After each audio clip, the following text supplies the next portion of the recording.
ഹരിശ്രീ ഗണപതയേ നമ. അവിഘ്നമസ്തു. ഓം നമോ ഭഗവതേ വാസുദേവായ. ശ്രീകൃഷ്ണ പരമാത്മനേ നമ. എല്ലാ ദൈവമക്കൾക്കും എൻ്റെ വിനിതമായ പ്രണാമം. എല്ലാവർക്കും ഭഗവത് കൃപയും ശാന്തിയും സമാധാനവും ആയുരാരോഗ്യവും എല്ലാ നന്മകളും ഉണ്ടാകണമെന്ന് പ്രാർത്ഥിക്കുന്നു. ഭജന ചൊല്ലിയ കേട്ട മക്കളും രാമായണത്തിലും എല്ലാം കമൻസ് എന്ന മക്കൾ ബിജു, ഗീതാ നായർ, പ്രസന്ന, ചാക്കോച്ചൻ മത്തായി. അത് ഭജന കേട്ട ഒരു മകനാണ് ചാക്കോച്ചൻ മത്തായി. നല്ലൊരു കമൻസ്. അത് ഞാൻ പേരുകളെല്ലാം പറഞ്ഞിട്ട് പറയാം. രുക്മിണി മോഹൻ, സുരേഷ് ബാബു, നിർമ്മല പവിത്രൻ, ജയ അനിൽ, രാധാ ശിവാനന്ദൻ, ജയശ്രീ ബാബു. മക്കളെ, എനിക്ക് സുഖമാണ്, ആയുസ്സും ആരോഗ്യം എല്ലാം നേർന്ന് എല്ലാവരുടെയും മക്കളെല്ലാം വായിച്ചു. സന്തോഷം. ചാക്കോച്ചൻ മത്തായി എന്ന് പറഞ്ഞാൽ ആ മകൻ്റെയും ഞാൻ വായിച്ചു. മക്കൾ കേൾക്കുക. അത് ഞാൻ പറയാൻ ആദ്യമായിട്ടൊരു മകനല്ലേ, അത് നല്ലൊരു കമൻസാണ്.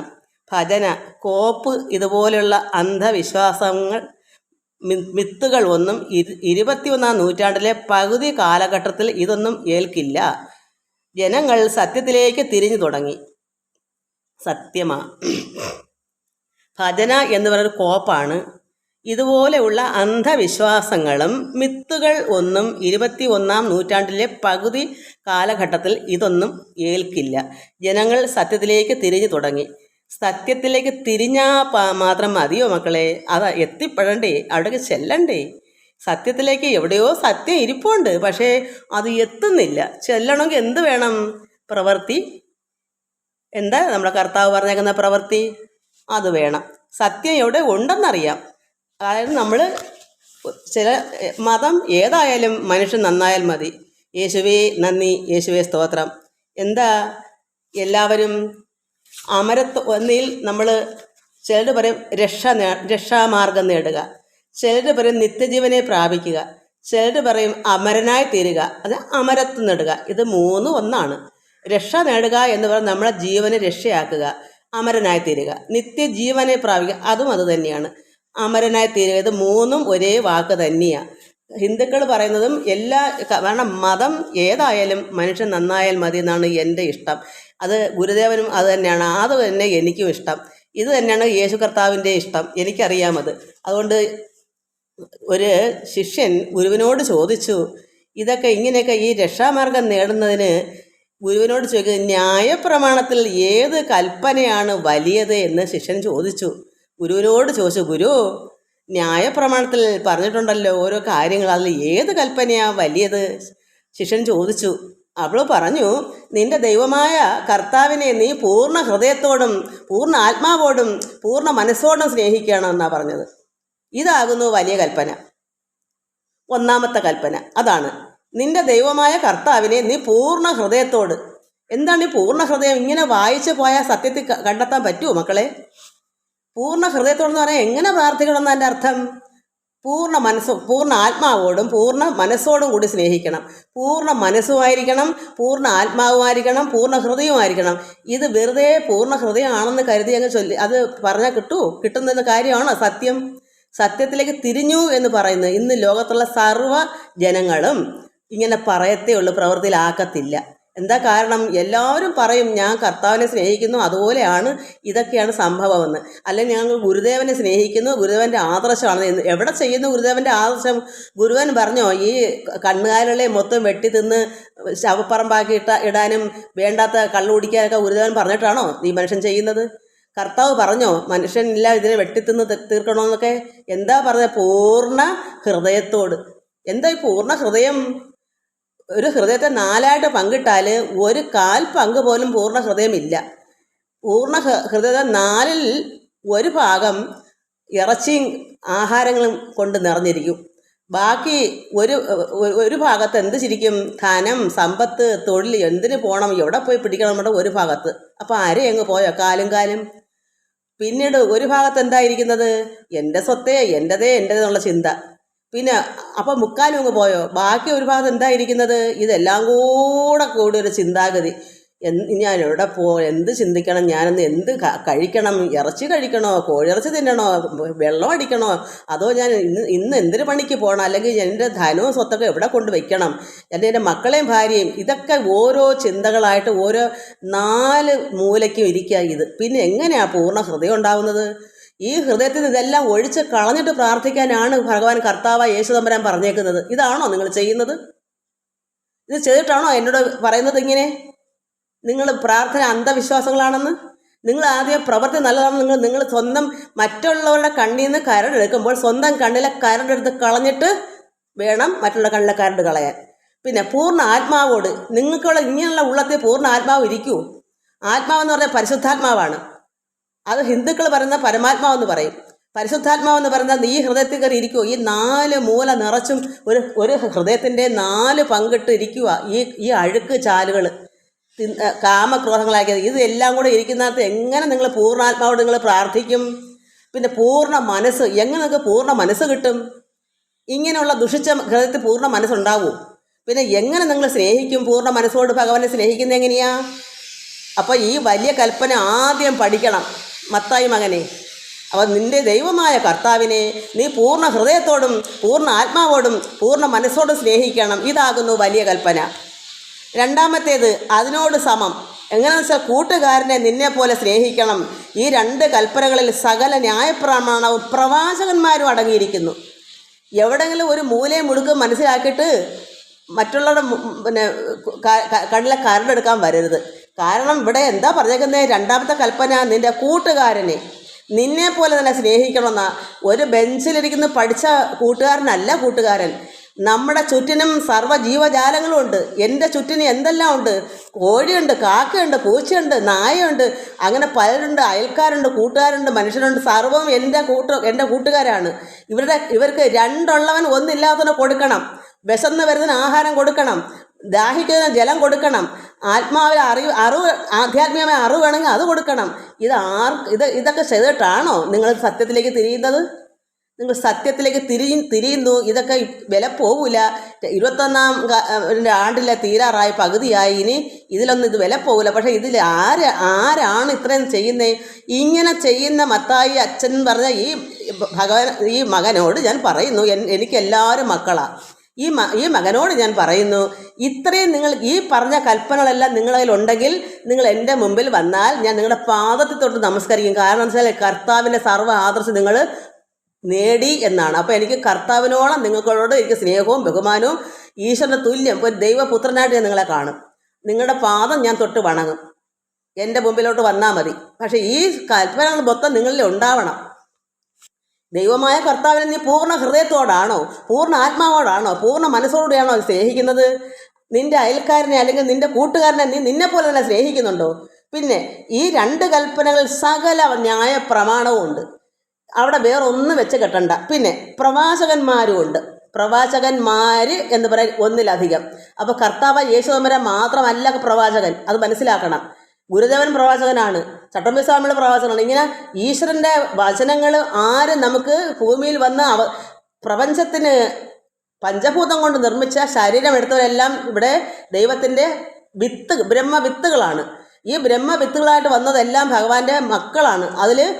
അതേപോലെ ഭഗവാൻ ഈശ്വരൻ എന്താണ് മനസ്സിൽ ചിന്തിച്ചത് അതേ പ്രകാരം ഈ ലോകത്ത് വന്ന് നേടി എല്ലാവർക്കും എന്ത് ചെയ്ത് കൊടുക്കുന്നു അവരാണ് പ്രവാചകൻ. നന്മ കൊടുക്കണം, ഉപദേശം കൊടുക്കണം, ഭഗവാൻ ഇഷ്ടമുള്ളത് ചെയ്യണം. ഭഗവാൻ ഇഷ്ടമുള്ളത് ചെയ്യുന്നവരാണ് പ്രവാചകന്മാർ.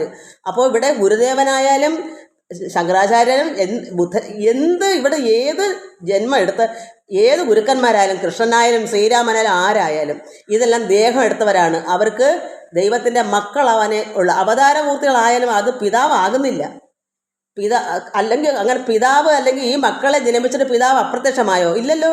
ലോകപിതാവ് എന്നുള്ള ഒരു പിതാവ് ലോകത്തുണ്ട്. അതിനെ അള്ളാഹു എന്ന് വിളിക്കും, യഹോവ എന്ന് വിളിക്കും, പിന്നെ പരമ്പൊരുളെന്ന് വിളിക്കും, പരമേശ്വരൻ എന്ന് വിളിക്കും, സർവേശ്വരൻ, സർവത്തിൻ്റെ ഈശ്വരൻ സർവേശ്വരൻ, പരത്തിൻ്റെ ഈശ്വരൻ പരമേശ്വരൻ, ജഗത്തിൻ്റെ ഈശ്വരൻ ജഗതീശ്വരൻ. ഇങ്ങനെ പലരും പല പേരിട്ട് പറയും. പരമാത്മാവെന്നും പരബ്രഹ്മമെന്നും ഒക്കെ ഈ അരൂപിയായിരിക്കുന്ന ഈശ്വരൻ്റെ നാമങ്ങളെ അങ്ങനെ വിളിക്കുക. അരൂപിയാണ് ഈശ്വരൻ, ചൈതന്യമാണ് ഈശ്വരൻ. ആ പരമ്പൊരുളാണ് അതിന് യഹോവ എന്നും അള്ളാഹു എന്നൊക്കെ വിളിക്കുന്ന ഒരേ ഒരു വ്യക്തി. ഇത് എല്ലാ മതക്കാരും ഇത് തന്നെ ചെയ്യുന്നത്. അല്ല ആരും ആരുടെ സ്വന്തമായിട്ടൊരു പിതാവിനെ ഉണ്ടാക്കി വെച്ചില്ല. ലോകത്ത് ഒരേ ഒരു പിതാവേ ഉള്ളൂ. ആ പിതാവിൻ്റെ സന്തതികൾ തന്നെ ഇവിടെ യേശുവായാലും കൃഷ്ണനായാലും ആരായാലും അവിടുന്ന് ഉണ്ടായി ഉത്ഭവിച്ച് ദേഹം എടുത്ത് വന്നവർ തന്നെയാണ്. അതിൽ ഏറ്റവും കുറച്ചിൽ കാണും. ചിലപ്പോൾ ഒരു പ്രവാചകന് കൂടുതൽ നന്മ കണ്ടെന്നിരിക്കും. ചിലർക്ക് അന്നേരം അവിടെ അത്രയ്ക്കും ആവശ്യമുള്ളതുകൊണ്ട് ഓരോ മനുഷ്യർക്ക് വേണ്ടുന്ന അപ്പോഴപ്പോഴും എന്താ ആവശ്യം അതനുസരിച്ചാണ് ഇവിടെ പ്രവാചകന്മാർ വരുന്നത്. അപ്പോൾ അങ്ങനെയുള്ള അപ്പം പ്രവാചകന്മാരും അടങ്ങിയിരിക്കുന്നു എന്നാണ് ബൈബിൾ പറയുന്നത്. ഈ 2 കൽപ്പനകളിൽ സകല ന്യായപ്രമാണവും പ്രവാചകന്മാരും അടങ്ങിയിരിക്കുന്നു. ഏത് പ്രവാചകനെ ഇവിടെ മാറ്റാൻ പറ്റും? ഗുരുദേവനെടുത്ത് കളയാൻ പറ്റുമോ? യേശുവിനെടുത്ത് കളയാൻ പറ്റുമോ? യേശു ഒരു പ്രവാചകനാ, ഗുരുവാ.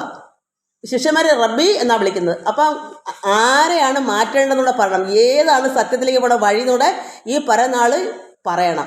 സത്യത്തിൻ്റെ വഴി ആർക്കാണുള്ളതെന്ന് എടുത്ത് പറയണം. അപ്പോൾ ആരെ നമുക്കിവിടുന്ന് മാറ്റാൻ പറ്റും? ഞാൻ നോക്കിയിട്ട് നന്മ മാർഗം അല്ലാതെ ഇവർ ആരും ഒന്നും ഇവിടെ ചെയ്തിട്ടില്ല. അപ്പോൾ ഇവിടുന്ന് ആരെയാ മാറ്റാനുള്ളത്? മത്തായി 12:31 സകല പാപവും ദൂഷണവും മനുഷ്യരോട് ക്ഷമിക്കും.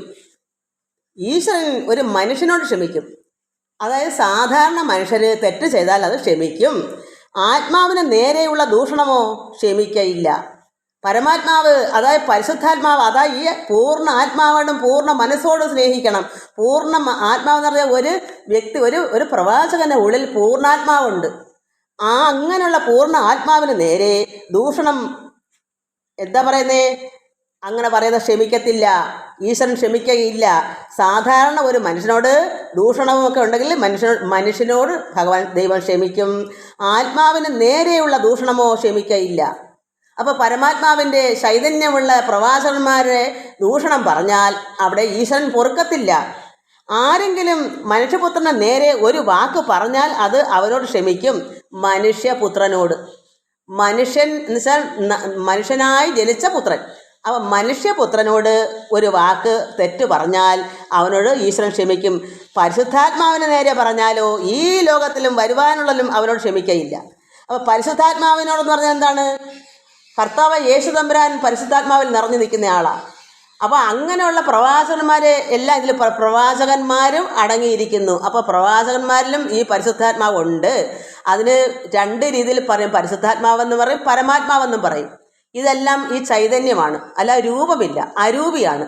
ഈ ചൈതന്യം ഏത് പ്രവാചകനുണ്ടോ ആ പ്രവാചകനെല്ലാം ഈശ്വരനിൽ നിന്ന് വന്നത് തന്നെ. എല്ലാവരും ഈശ്വരൻ്റെ മക്കൾ, എല്ലാ ജീവജാലങ്ങളും ഈശ്വരൻ്റെ മക്കളാണ്. എന്നാൽ ഇവിടെ ഒരു ഗുരുവെന്ന് ഒരു ഉപദേശം കൊടുക്കാൻ കൊള്ളാവുന്ന ഈശ്വരൻ്റെ യഥാർത്ഥമായ ഈശ്വരനെ ചേരുന്ന ഈശ്വരൻ്റെ പ്രവൃത്തി എന്താണ് അത് അറിഞ്ഞ് ചെയ്യാൻ ചില ഗുരുക്കന്മാരായിട്ട് ഇവിടെ അവതരിക്കുന്നുണ്ട്. അങ്ങനെയുള്ളവരാണ് പ്രവാചകന്മാർ എന്ന് പറയുന്നത്. അതുകൊണ്ട് ഇവിടെ പറയുന്നു ഈ 2 കൽപ്പനകളിൽ സകല ന്യായ പ്രമാണവും പ്രവാചകന്മാരും അടങ്ങിയിരിക്കുന്നു. ഈ ലോകത്തിലുള്ള പ്രവാചകന്മാർക്ക് നമ്മൾ തള്ളിക്കളയാൻ പറ്റുമോ? അപ്പം ഏത് പ്രവാചകന്റെ നീതിയാണ് ഇവിടെ സത്യത്തിലേക്ക് പോകുന്നത്? ഇപ്പം സത്യത്തിലേക്ക് തിരിഞ്ഞിരിക്കുന്നു എന്ന് പറയും. അത് ആ ഒരു മാർഗം കൂടെ പറയണം. ഇവിടെ വേറെ ഏതെങ്കിലും ഉണ്ടോ എന്ന്. അപ്പോൾ പരിശുദ്ധാത്മാവിന് നേരെ പറഞ്ഞാലോ ഈ ലോകത്തിലും വരുവാനുള്ളതിലും അവനോട് ക്ഷമിക്കയില്ല. ഒന്നുകിൽ വൃക്ഷം നല്ലത്. അപ്പം വൃക്ഷം നല്ലതെങ്കിൽ അത് ആ വൃക്ഷത്തിൽ കായ്ക്കുന്ന ഫലവും നല്ലത് തന്നെയാണ്. അതായത് ആ ഫലം വിഷമാവത്തില്ല. വൃക്ഷം നല്ലതെങ്കിൽ ഫലവും നല്ലത്. അതായത് അത്തിയിൽ പഴങ്ങളാണ് പിടിക്കുന്നത്. അത് വൃക്ഷം നല്ലതും ആ ഫലവും നല്ലത്.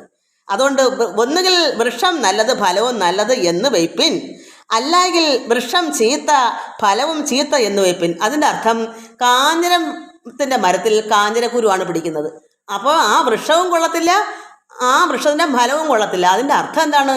നല്ല പ്രവാചകന്മാരാണെങ്കിൽ അവരുടെ ഫലവും നല്ലതാണ്, നല്ല ഉപദേശങ്ങളായിരിക്കും. കള്ളപ്രവാചകന്മാരാണെങ്കിൽ അത് കാഞ്ഞിരം പോലെ വിഷമുള്ളതായിരിക്കും. അത് ഈ ലോകത്തെ നശിപ്പിച്ച് കളയും. അത് കണ്ണ് കാണാമേത്ത അന്ധനാണ്. അവരുടെ കൂടെ കൂടിയാൽ എല്ലാവരെയും അന്ധകൂപത്തിലിട്ട് നിറയ്ക്കും. കുരുടനെ വഴി കാണിക്കുന്നത് എങ്ങനെയാണ്? അതുപോലെ. അതുകൊണ്ട് കള്ളപ്രവാചകന്മാരാണ് ഇവിടെ കാഞ്ഞിര വൃക്ഷം എന്ന് പറയുക, കാഞ്ഞിരം. അപ്പോൾ ആ കാഞ്ഞിര മരത്തിൽ എന്താ പിടിക്കുന്നത്? കാഞ്ഞിരക്കുരുവാണ്. അപ്പോൾ അതാണ് കള്ളപ്രവാചകൻ. ആ വൃക്ഷം നല്ലതാണോ? ചീത്തയല്ലേ? അപ്പോൾ ചീത്ത വൃക്ഷത്തിൽ ചീത്ത ഫലമാണ് പിടിക്കുന്നത്. നല്ല വൃക്ഷത്തിൽ നല്ല ഫലം കായ്ക്കും. അത്തിയിൽ നല്ല പഴം, ഓറഞ്ച് വൃക്ഷം, അതിൽ നല്ലത് പഠിക്കും. അങ്ങനെ നല്ല മധുരമുള്ള പഴങ്ങൾ, അത് നല്ല നല്ല വചനങ്ങൾ, ഈശ്വരൻ്റെ എന്താ ഈശ്വരൻ വിചാരിക്കുന്ന ഒരു പ്രവാചകൻ എന്ത് ചെയ്യണമെന്ന നന്മ പകർന്നു കൊടുക്കണം, ജനങ്ങളെ ബോധവൽക്കരിക്കണം, ആധ്യാത്മികമായാലും എന്തായാലും അറിവ് കൊടുക്കണം. അറിവാണ് ഈശ്വരൻ, അതിനാണ് ഇവിടെ പ്രവാചകന്മാരെ വിട്ടേക്കുന്നത്. അത് മനസ്സിലാക്കിയിട്ട് വേണം, അറിയാതെ പറയുന്നെങ്കിൽ മനസ്സിലാക്കുക, അറിഞ്ഞിട്ട് പറയണമെന്ന്. അതുകൊണ്ട് മനസ്സിലാക്കണം. അതുകൊണ്ട് നല്ല വൃക്ഷത്തിൽ നല്ല ഫലം കായ്ക്കും. ഫലം കൊണ്ടല്ലോ വൃക്ഷം അറിയുന്നത്. ഒരു വൃക്ഷത്തെ നമ്മൾ മനസ്സിലാക്കണമെങ്കിൽ ആ വൃക്ഷത്തിൻ്റെ ഫലം കൊണ്ടാണ് അറിയുന്നത്. എന്താണ് ആ വൃക്ഷത്തിൻ്റെ ഫലം? നന്മയാണോ അതോ ഈ ലോകം മൊത്തവും കള്ളത്തരത്തിൽ ഉദരം നിറയ്ക്കാൻ താടിയും മൂടിയൊക്കെ വളർത്തി കള്ളപ്രവാചകന് വേഷം കെട്ടി കള്ള പാസ്റ്റർമാരായിട്ട് നടക്കുന്നതാണോ? ഏതാ നല്ല വൃക്ഷം? അപ്പം നല്ല വൃക്ഷത്തിനെ മനസ്സിലാക്കണം, ഏതാ നല്ല വൃക്ഷമെന്ന് അവരുടെ പ്രവൃത്തി കൊണ്ട് മനസ്സിലാക്കണം. അപ്പോൾ നല്ല വൃക്ഷത്തിൽ നല്ല ഫലം കായ്പും. ഫലം കൊണ്ടല്ലോ വൃക്ഷം അറിയുന്നത്. സർപ്പസന്തതികളെ, നിങ്ങൾ ദുഷ്ടരായിരിക്കെ നല്ലത് സംസാരിപ്പാൻ എങ്ങനെ കഴിയും? സർപ്പസന്തതികളെ, സാത്താൻ്റെ മക്കളെ, നിങ്ങളുടെ ഹൃദയം നിറച്ചും ദുഷ്ടതയാണ്. ഈ ദുഷ്ടതയുള്ള ഹൃദയത്തിൽ നിന്ന് എങ്ങനെ നന്മ സംസാരിക്കാൻ പറ്റും? ദുഷ്ടന്മാർക്ക് നല്ലത് സംസാരിക്കാൻ എങ്ങനെ കഴിയും? ഹൃദയം നിറഞ്ഞ് കവിയുന്നതിൽ നിന്നല്ലോ വായി സംസാരിക്കുന്നത്. ഹൃദയത്തിലിങ്ങനെ കിടക്കുക, ദുഷിച്ച് അഴുക്ക് കിടക്കുക. ആ ഹൃദയം നിറഞ്ഞ് കവിയുമ്പോൾ അത് എടുത്ത് കവിട്ടും. എന്താ കവിട്ടിയത്? അങ്ങനെ കവിട്ടതാണ്, സംസാരിച്ചതാണ് ഇവിടെ ഭജന കോപ്പ്. ഇതുപോലെയുള്ള അന്ധവിശ്വാസങ്ങളും മിത്തുകളും ഒന്നും 21-ാം നൂറ്റാണ്ടിലെ പകുതി കാലഘട്ടത്തിൽ ഇതൊന്നും ഏൽക്കില്ല. ജനങ്ങൾ സത്യത്തിലേക്ക് തിരിഞ്ഞു തുടങ്ങി. ഇതാണോ സത്യം? ഭഗവാൻ യേശു കർത്താവ് പറയുന്നതാണ്, താഴ്മയുള്ളവനാണ് ഇരിക്കണം. താഴ്മ. സ്വർഗത്തിൽ വലിയവനാവാൻ ഇച്ഛിക്കുന്നെങ്കിൽ നീ ഭൂമിയിൽ ഏറ്റവും ചെറിയവനാകുവിൻ. അല്ലാതെ ആരുടെയും കണ്ണിലെ കരടെടുക്കാൻ ആളായില്ലെങ്കിൽ അതിന് പോകരുത്. സ്വന്തം കണ്ണിലെ കരട് ആദ്യം നീക്കിയിട്ട് സത്യത്തിൻ്റെ വഴിയിലേക്ക് തിരിയാൻ ശ്രമിക്കൂ. എന്നിട്ട് മറ്റവരുടെ കണ്ണിലെ കരടെടുക്കാൻ ശ്രമിക്കണം. അപ്പോഴെന്ത് വേണം? നമുക്ക് താഴ്മ വേണം. താഴ്മ തന്നെ അഭ്യുന്നതി. താഴ്മയും വിനയും ഉണ്ടെങ്കിലേ ഈ ഭൂമിയിൽ ഏറ്റവും ചെറിയവനാണ് സ്വർഗത്തിൽ വലിയവനാകുന്നത്. കർത്താവ് അതാ പറയുന്നത്. എന്നിട്ട് കർത്താവ് എന്താ കാണിച്ചു കൊടുത്തത്? ശിഷ്യന്മാരെ നിരത്തി നിർത്തിയിട്ട് അവരുടെ പാദം കഴുകി കാണിച്ചു കൊടുത്തു. എന്നിട്ട് എന്താ പറഞ്ഞത്? നിങ്ങളും തമ്മിൽ ഇങ്ങനെ ചെയ്യുവിൻ. ആരും വലിയവരല്ല, എല്ലാവരും ഏറ്റവും ചെറിയവരാണ് നമ്മൾ ഉൾക്കൊള്ളണം. അങ്ങനെ ചെറിയവനാകുമ്പോഴാണ് സ്വർഗത്തിൽ നമുക്ക് സത്യത്തിൻ്റെ വഴി കണ്ടെത്തുന്നത്. അല്ലാതെ ഈ പ്രവൃത്തിയില്ലാതെ എന്തെങ്കിലും വായി തോന്നി പറഞ്ഞ് എങ്ങനെ സത്യത്തിൻ്റെ വഴി കിട്ടും? പ്രവൃത്തിയില്ലാത്തവരെങ്ങനെ കിട്ടും? കിട്ടുന്ന കാര്യമാണോ അത്? ഒരിക്കലെങ്കിലും ഈ പ്രവൃത്തിയില്ലാത്തവരെങ്ങനെ നന്നാവും? അത് ഈശ്വരൻ്റെ വഴിയാണോ? ഒരിക്കലും അത് കിട്ടത്തില്ല. ഈശ്വരൻ അരൂപിയാണ്, അതുപോലെ ലോകത്തിൻ്റെ പിതാവാണ്. ആ പിതാവിനെ ചിലർ അള്ളാഹു എന്ന് വിളിക്കുന്നു, ചിലർ യഹോവ എന്ന് വിളിക്കുന്നു, ചിലർ പരബ്രഹ്മം എന്ന് പറയുന്നു, ചിലർ പരമാത്മാ എന്ന്, ചിലരോ നാരായണ എന്നും സർവേശ്വര എന്നും വിശ്വേശ്വര എന്നും ദൈവമേ പരമേശ്വര എന്നും എല്ലാവർക്കും എന്ത് വിളിക്കാനും സ്വാതന്ത്ര്യമുണ്ട്. നമുക്ക് എന്താ സ്വാതന്ത്ര്യമുള്ളത്? നമ്മൾ അവിടുത്തെ മക്കളാ. ലോകത്തിലെ സർവ്വപേർക്കും നാക്കെടുക്കാ പ്രാണികൾക്ക് അറിഞ്ഞൂടാ. അവരും അറിയാമെങ്കിൽ ദൈവമേ പിതാവേ എന്ന് വിളിക്കും. ഇവിടെ മനുഷ്യർക്ക് നാക്കെടുക്കാ പ്രാണികളല്ലാത്ത മനുഷ്യർക്ക് എല്ലാവർക്കും സ്വാതന്ത്ര്യമുണ്ട്. ഈശ്വരനെ പിതാവായ ദൈവത്തിനെ പിതാവേ ദൈവമേ എന്ന് വിളിക്കാൻ എല്ലാവർക്കും അവകാശമുണ്ട്. എല്ലാവരുടെയും പിതാവാണ്. അപ്പോൾ അവനവൻ്റെ പിതാവാണ് എല്ലാവരും. പിതാവിൻ്റെ മുമ്പിൽ തുല്യരാണ് നമ്മളെല്ലാവരും. ആരും ഏറ്റക്കുറച്ചിലില്ല. പിതാവിനവിടെ വലിപ്പ ചെറുപ്പമില്ല, പണ്ഡിതനെന്നോ പാമരനെന്നോ ഇല്ല, പിന്നെയോ കുബേരനെന്നോ കുശേരനെന്നോ ഇല്ല, അറിവുള്ളവനെന്നോ അറിവില്ലാത്തവനെന്നോ ഇല്ല, ഒന്നുമില്ല. ഈശ്വരൻ്റെ മുമ്പിൽ മക്കളെല്ലാം തുല്യരാണ്. പക്ഷേ ഈശ്വരൻ്റെ ഇഷ്ടം ചെയ്യുന്ന ഭക്തന്മാരോട് ഭഗവാന് പ്രത്യേക സ്നേഹമുണ്ട്. കാരണം ഇവിടെ ഭൂമിയിൽ എന്തിനാ ഇങ്ങോട്ട് വിതച്ചത്? നമ്മളെ വിതച്ചത് 100 മേനി കൊയ്യാനാ. ഇവിടെ ഭൂമിയിലേക്ക് നമ്മളെ എല്ലാവരും വിട്ടു. പക്ഷെ അതിൽ നന്മ പ്രവർത്തിച്ച് ചെല്ലാനാ. നമ്മൾ എവിടെ നിന്ന് വന്നു അവിടെ തന്നെ ചെല്ലണമെങ്കിൽ ഇവിടെ ഭൂമിയിൽ എന്ത് ചെയ്യണം? നന്മ ഉണ്ടാക്കണം, നന്മ പ്രവർത്തിക്കണം. അതുകൊണ്ട് നമ്മളെല്ലാം ഓരോ വിത്തുകളാണ്. ഈ വിത്ത് വിളഞ്ഞ് അത് നന്നായി ഫലം കായ്ച്ച് 100 മേനി വിളയണം. അപ്പോൾ നമുക്ക് അവിടെ ചെല്ലാൻ പറ്റും. അതാണ് ഭഗവാന്റെ ഇഷ്ടം. സൽഗുണപൂർണനാണ്. കർത്താവ് പറഞ്ഞ് നീ എല്ലാം വിറ്റ് ദരിദ്രർക്ക് കൊടുക്കൂ, നിനക്ക് എന്താ സ്വർഗത്തിൽ നിനക്ക് നിക്ഷേപം കിട്ടും. അപ്പോൾ എന്താ? ധനവാന് സ്വർഗത്തിൽ പോകാൻ പ്രയാസമാണ്. ധനവാൻ നോക്കുമ്പോൾ എന്ത് വരുന്നു? ഇതൊന്നും വിറ്റ് ദരിദ്രർക്ക് കൊടുക്കാൻ പറ്റത്തില്ല. പിന്നെ എങ്ങനെയാ സത്യത്തിൻ്റെ വഴി കിട്ടുന്നത്? എനിക്ക് പോരാ കിട്ടുന്നത് പോരാന്ന് പറഞ്ഞിരിക്കുന്നവർക്ക് എങ്ങനെ സത്യത്തിൻ്റെ വഴി തിരിഞ്ഞു പോകാൻ പറ്റും? നിങ്ങളെല്ലാവരും വിറ്റ് പറക്കി ഇടുവോ? എല്ലാം ത്യജിച്ചിട്ട് വേണം അങ്ങോട്ട് ചെല്ലാൻ. അല്ല, ഇവിടെ പറയുന്നു നിങ്ങൾക്കൊക്കെ ഇതൊന്നും ഇപ്പം ഏക്കത്തില്ല, ജനങ്ങൾ സത്യത്തിലേക്ക് തിരിഞ്ഞു തുടങ്ങിയെന്ന്. ഇത് കഷ്ടം. എല്ലാം വിറ്റുവർക്ക് ഇപ്പം എല്ലാവരും അങ്ങ് പോകത്തില്ലേ സത്യത്തിൻ്റെ വഴിയിലേക്ക്? ആദ്യം ഈ പറയുന്ന ആളൊന്ന് പോയിട്ട് വാ, അപ്പോൾ മനസ്സിലാവും ഇതിന് എത്ര പാടാണെന്ന്, ഇത് വലിയ പ്രയാസമാണെന്ന്. ധനവാൻ ഒരിക്കലും അവിടെ എത്തപ്പെടത്തില്ല. കാരണം വലിയ പാടാ ധനമൊക്കെ കളയാൻ. എല്ലാം ത്യജിക്കണം. ത്യജിച്ചെങ്കിൽ മാത്രമേ അവിടേക്ക് ആ സത്യത്തിൻ്റെ വഴിയിലേക്ക് പോകാൻ പറ്റൂ. പിന്നെ ഈ പ്രാർത്ഥനയും ഭജനയും എന്തിനാ? അത് അവനവൻ്റെ ആത്മസുഖത്തിന് വേണ്ടിയാ. ഒരു വ്യക്തിക്ക് മനസ്സിന് വിശ്രമം കൊടുക്കാൻ 24 മണിക്കൂറും ദുഃഖവും ദുരിതമാണ് ഈ ലോക ദുരിതം. എന്നാൽ മനസ്സിന് ശാന്തി ഉണ്ടാവാനും സമാധാനം ഉണ്ടാവാനും ആത്മാവിൽ ആനന്ദിക്കാനും അവനവൻ്റെ ഉള്ളിൽ ആനന്ദം കണ്ടെത്തുകയാണ് ഭജന കൊണ്ട് ഉദ്ദേശിക്കുന്നത്. ആ ഭജന കൊണ്ട് ഉദ്ദേശിക്കുമ്പോൾ അവനവനിൽ തന്നെ അവനവനിലിരിക്കുന്ന യഥാർത്ഥത്തെ മനസ്സിലാവും. തത്വം എന്താണ്, നമ്മൾ ആരാണ്, നമ്മൾ എന്താണ്, നമ്മൾ എവിടെ ചെന്നെത്തണം, നമ്മൾ എന്തായി തീരണം, അതിന് ആത്മസുഖം കണ്ടെത്തുന്നു. ആ പരമാത്മ ചൈതന്യത്തെ നമ്മൾ ഉൾക്കൊള്ളുന്നു നമ്മുടെ ഹൃദയത്തിൽ തന്നെ. അങ്ങനെ കണ്ടെത്തുമ്പോഴാണ് നമ്മൾ സത്യത്തെ മനസ്സിലാക്കുന്നത് എന്താണെന്ന്. അതാണ് ഭജന.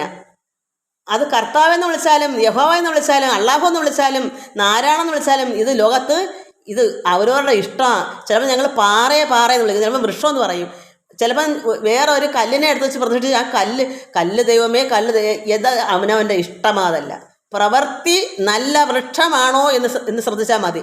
ഇവിടെ ഫലം നല്ലത് കായ്ക്കണം, അത്രയേ ഉള്ളൂ. നന്മ പ്രവർത്തിക്കണം, നന്മ കൊണ്ട് നിറയ്ക്കണം, ജനങ്ങളെ ബോധവൽക്കരിച്ച് നന്മ മാർഗത്തിലേക്ക് വഴിതിരിച്ചു വിടണം. അല്ലാതെ ഇവിടെ മതമല്ല, ഏത് മതമായാലും മനുഷ്യൻ നന്മ കൊണ്ട് നിറച്ച് നന്നാവണം. ഒരു ജാതി, ഒരു മതം, ഒരു ദൈവം, മനുഷ്യൻ എന്താ മതം ഏതായാലും മനുഷ്യൻ നന്നായാൽ മതി. മനുഷ്യൻ നന്നാവാത്തത്തോളം കാലം ഇന്ന് ഈ ലോകം നശിക്കുന്ന മൊത്തവും ഈ ദുഷ്ടതകളും ദുഷ്ചിന്തകളും നിറഞ്ഞിരിക്കുന്ന ഹൃദയത്തിൽ എങ്ങനെ ഈശ്വരൻ വസിക്കും? എങ്ങനെ നിങ്ങൾ സത്യത്തിൻ്റെ വഴിയിലേക്ക് തിരിയും? ഈ തിരിഞ്ഞാൽ മതിയോ? അവിടെ എത്തണ്ടേ? ഞങ്ങൾ സത്യത്തിൻ്റെ വഴി കണ്ടുപിടിച്ച് വെച്ചേക്കോ, പറഞ്ഞിട്ട് കാര്യമുണ്ടോ? കസേര ഞെളിഞ്ഞിരുന്നാൽ കിട്ടത്തില്ല. പ്രയത്നിക്കണം, നന്നായി പ്രയത്നിക്കണം, അപ്പോഴാണ് ഇതൊക്കെ കിട്ടുന്നത്. ഇത്ര ഞാൻ പറഞ്ഞ കാരണം ഇത് അറിവില്ലാത്ത മക്കൾ ഇത് മനസ്സിലാക്കണം. അതുകൊണ്ടാണ്, അറിവുള്ളവർക്ക് വേണ്ടിയല്ല. ഇത് മത്തായി മകൻ എല്ലാം അറിയാമെന്ന് എനിക്കറിയാം, പക്ഷേ ഇത് മത്തായി മകന് വേണ്ടിയുള്ളതല്ല. ഇത് എൻ്റെ പാവം മക്കൾക്ക് മതം ഏതായാലും മനുഷ്യൻ നന്നാവണം. ഇത്രയും എനിക്കിന്ന് വളരെ പറയാനൊരു അവസരം കിട്ടി, അതുകൊണ്ട് എനിക്ക് ഇത്രയും പറയാം. അല്ലെങ്കിൽ ഞാനിതൊന്നും പറയാതിരുന്നു പോയേനെ. എനിക്ക് ദൈവം തന്നൊരു വഴിയാണ്. ഇത് മക്കൾ മനസ്സിലാക്കണം, എൻ്റെ ഭക്തമക്കൾക്ക് മനസ്സിലാക്കണം. അവർക്ക് ആത്മാവിൽ നിറയാനും അവർ സ്വന്തമായി ആനന്ദിക്കാനും ഈശ്വരനുമായിട്ട് ചേരാനും അവനവൻ്റെ ഉള്ളിലാണ് ഈശ്വരൻ ഇരിക്കുന്നത് മനസ്സിലാക്കാനും അതിനു വേണ്ടിയാണ് ഞാൻ ഭജന നടത്തുന്നത്. മനസ്സമാധാനം ശാന്തിയും കിട്ടാനും. അരൂപിയായിരിക്കുന്ന ഈശ്വരൻ ആ ചൈതന്യമൂർത്തി നമ്മുടെ ഉള്ളിലാണ്, സർവ്വത്തിലും വസിക്കുന്നു, ലോകം മൊത്തം നിറഞ്ഞിരിക്കുന്നു, അകവും പുറവും നിറഞ്ഞിരിക്കുന്നു. എങ്ങും പ്രത്യേകിച്ച് ഇരിക്കുന്ന ഒരു വസ്തു അല്ല നിഷ്കള പരബ്രഹ്മം. അത് എല്ലായിടും നിറഞ്ഞിരിക്കുന്ന ഒരു വസ്തുവാണ്. അത് എന്നിലും നിന്നിലും സർവ്വത്തിലും ഉണ്ട്. കാണാതെ മൊത്തം അത് ആ പരബ്രഹ്മം തന്നെയാണ്, അള്ളാഹു തന്നെയാണ്, യഹോവ തന്നെയാണ്. ആരെയും ഒന്നും കുറയ്ക്കുന്നില്ല. എല്ലാവരും തുല്യര് തന്നെയാണ്. ആർക്കും കൂടുതലും കുറവൊന്നും വേണ്ട. നന്നായാൽ എല്ലാവർക്കും കൊള്ളാം. സത്യത്തിൻ്റെ വഴി കണ്ടെടുത്തുകാണെങ്കിൽ എത്രയും ആനന്ദമായിട്ട് നിങ്ങൾക്കും എല്ലാവർക്കും ജീവിക്കാം, ആനന്ദം കണ്ടെത്താം, സമാധാനം ശാന്തി ഉണ്ടാവും. പിന്നെ എല്ലാം ഇതുപോലെ മനസ്സുണ്ടെങ്കിലും ത്യജിച്ച് ആ സത്യത്തിൻ്റെ വഴിയിൽ തിരിയുന്നു എന്ന് പറയാതെ തിരിയുക. തിരിഞ്ഞിരുന്നിട്ട് കാര്യമില്ല. തിരിഞ്ഞങ്ങ് ഇരിക്കാൻ 90 വയസ്സായാലും തിരിയാനേ പറ്റൂ. നേരായ വഴി കണ്ടെത്താൻ പറ്റത്തില്ല. തിരിഞ്ഞിരിക്കാനേ പറ്റൂ. ഇങ്ങനെ ഉണ്ട് എന്ന് നിങ്ങൾക്ക് പറയാൻ പറ്റും, പക്ഷേ അത് അനുഭവത്തിൽ കൂടെ വരുമ്പോഴാണ് നിങ്ങൾ യഥാർത്ഥ ഒരു ദൈവ പൈതലാവുന്നത്. ഒരു ദൈവ പൈതലാവാൻ ശ്രമിക്കുക. എല്ലാവർക്കും നമസ്കാരം. ഹരി ഓം, ഹരി ഓം, ഹരി ഓം.